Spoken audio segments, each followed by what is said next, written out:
एक और चीज से जो आप जानी जाती हैं, पहचानी जाती हैं, और आई थिंक बच्चा बच्चा हिंदुस्तान में आपको उससे उस वक्त जानता है। वो बहुत ही जानी मानी पत्रकार और होस्ट जो हैं, इनका नाम है ऋचा अनिरुद्ध। ये यूट्यूब में जिंदगी विद ऋचा और बिग एफएम में बिग हीरोज नाम से ये टॉक शो होस्ट करती है।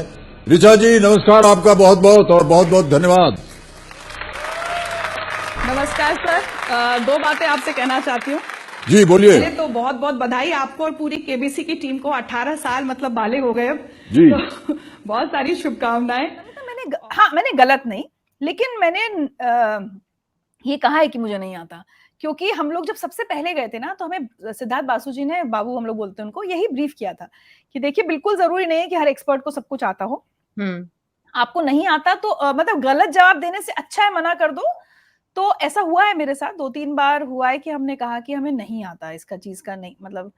और बाकी मैंने एक दो चीजें, हाँ एक इंसिडेंट सुना। सी नॉर्मली आप देखो, अगर एक बार आपको ये साइकी समझ में आ जाए ना कि एक्सपर्ट के पास वो किस कंटेस्टेंट किस क्वेश्चन के लिए आता है, तो ज्यादातर करंट अफेयर्स, ज्यादातर। मतलब मुझे आज भी याद है, जो लेडी पहली बार करोड़पति बनी थी, 2013 की शायद बात होनी चाहिए वो, हाँ 2013 की, एक सरदार लेडी थी, उनका नाम मैं भूल रही हूँ।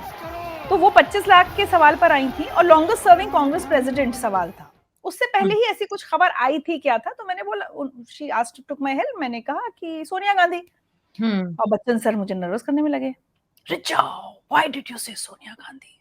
अच्छा मैंने कहा सर पढ़ा था, अभी कहीं देखा था। अपन पता है नमिता, अपन को रियलाइज नहीं होता, हम लोग जब उस माहौल में होते हैं ना, हर तरफ टीवी लगे हैं, तो इतनी चीजें मुझे आज भी याद है, जब वो बोइंग का वो प्लेन लॉन्च, ड्रीमलाइनर लॉन्च हुआ था, वो दिन भर टीवी पे वही चल रहा था। श्रीदेवी जी आई खेलने इंग्लिश के टाइम, उनके पास सवाल ड्रीमलाइनर से जुड़ा कुछ आया, उन्होंने मेरी हेल्प ली, और मैं तो आंसर देने के साथ साथ मैंने और पूरा बोल दिया, ऐसा है, इंडिया ने इतने ऑर्डर किए हैं, इतने आ गए। तो बच्चन साहब ने कहा सब तो उन्होंने बता दिया, अब तो मेरे पास कुछ बताने को है नहीं, कुछ है नहीं।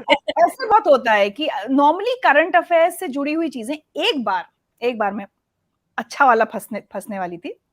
आप लोगों को याद हो, अगर एक सीजन आया था बीच में जिसमें एक एक्सपर्ट नहीं होता था, 3 होते थे, त्रिगुणी बोलते थे उसको।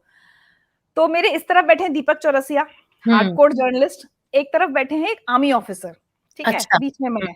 हाँ, और आप लीस्ट एक्सपेक्ट करोगे जब कि ऐसे सवाल पे कंटेस्टेंट करेगा एक्सपर्ट लाइफलाइन।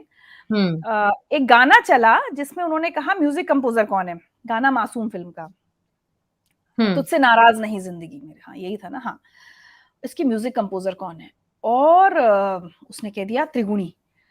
अब इधर देखा मैंने, इधर देखा, तो दोनों ने, तो उन्होंने कहा मैं पत्रकार, मैं फौजी। तो इवन पीसीआर में मुझे बाबू ने बात बताया कि बाबू को एकदम टेंशन हो गया कि ये सवाल तो त्रिगुणी के पास जाना ही नहीं चाहिए था। लेकिन उनकी टीम में किसी एक ने कहा कि ऋचा को पता होगा। तो ऋचा को ऐसा पता, मतलब वो तो नहीं था, लेकिन मैंने कहा कि मुझे ऐसा लगता है पंचम। तो बच्चन साहब ने पूछा व्हाई, तो मैंने कहा कि गुलजार साहब का लिखा हुआ गीत है, और जब तक पंचम थे तब तक गुलजार साहब के लिखे हुए गीतों का म्यूजिक उन्होंने दिया। मैंने अपना लॉजिक लगाया। अब मुझे ये लगा कि बेटा अगर गलत हुआ तो ये दोनों तो बच गए, क्योंकि ये दोनों तो डिनाई पहले कर चुके हैं। तो वो जो कंटेस्टेंट है मेरी गर्दन पकड़ेगा, लेकिन आंसर सही निकला, तो थैंकफुली बच गए उस दिन। तो ऐसी बड़ी कहानियां होती हैं कई आंसर्स के पीछे कि आपको कहां से मैंने एक एपिसोड देखा था ऋचा, जिसमें अमिताभ बच्चन आपकी स्माइल की और आपकी इतनी तारीफ कर रहे थे। इनका कमाल हो गया आज तो, मतलब वो आपके स्माइल पे फिदा हो चुके हैं बिग बी। उसके बारे में आप क्या कहना चाहेंगी?